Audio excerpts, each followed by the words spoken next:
పెళ్ళైనా పండగైనా వేడుక ఏదైనా పట్టుచీరల ప్రత్యేక వేదిక వారాహి సిల్క్స్. తల్లిదండ్రులు మందలించారని ఎక్కువగా ఫోన్ చూడవద్దన్నారని ప్రియుడు మోసం చేశాడని భర్త కొట్టాడని ఇలా రకరకాల కారణాలతో ఈ భూమి మీద ఉండలేక బతకలేమని భావించి కొందరు ఆత్మహత్యలు చేసుకుంటున్నారు. మరీ ముఖ్యంగా చదువుకోవలసిన కొందరు అమ్మాయిలు బలవన్మరణాలకు పాల్పడుతూ కన్నవాళ్లకు కడుపు కోతను మాత్రమే మిగిల్చి వెళ్ళిపోతున్నారు. ఈ క్రమంలోనే తాజాగా హైదరాబాద్లోని ఓ రైల్వే ట్రాక్పై ఓ యువతి మృతదేహం కనిపించడం, అందులోనూ తలా మొండం వేరుగా కనిపించడం అనేది ఇప్పుడు కలకలంగా మారుతోంది. ఇంతకు ఈ అమ్మాయి ఎవరు?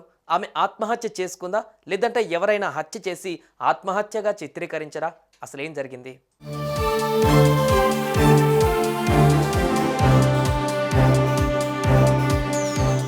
జామై ఉస్మానియాలోని రైల్వే ట్రాక్ మీద గుర్తు తెలియని అమ్మాయి మృతదేహం కనిపించింది. ఈ సీన్ చూసిన స్థానికులు వెంటనే పోలీసులకు సమాచారం ఇచ్చారు.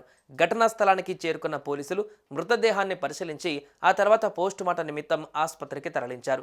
కాచిగూడ రైల్వే ఇన్స్పెక్టర్ ఎల్లప్ప అక్కడికి చేరుకొని వివరాలు సేకరించారు. అనంతరం కేసు నమోదు చేసుకున్న పోలీసులు అన్ని కోణాలలో దర్యాప్తు చేపట్టగా మృతురాలు సిద్దిపేట జిల్లా పెద్దకోడూరు గ్రామానికి చెందిన 19 ఏళ్ల భార్గవి అని తేలింది.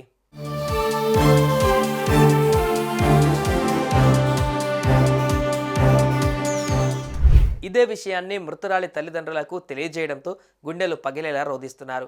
భార్గవి ఓయూ ఆంధ్ర మహిళా సభలోని హాస్టల్లో ఉంటూ ఇంటర్ సెకండ్ ఇయర్ చదువుతున్నట్లుగా పోలీసులు వెల్లడించారు. మొత్తానికి ఈ యువతి ఆత్మహత్య చేసుకుందనే నిర్ధారణకు వచ్చారు పోలీసులు.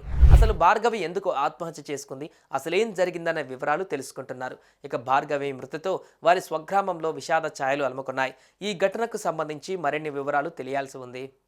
సుమన్ టీవీలో మీ పర్సనల్ అండ్ బిజినెస్ ప్రమోషన్స్ కోసం కింది నెంబర్కి కాంటాక్ట్ చేయండి.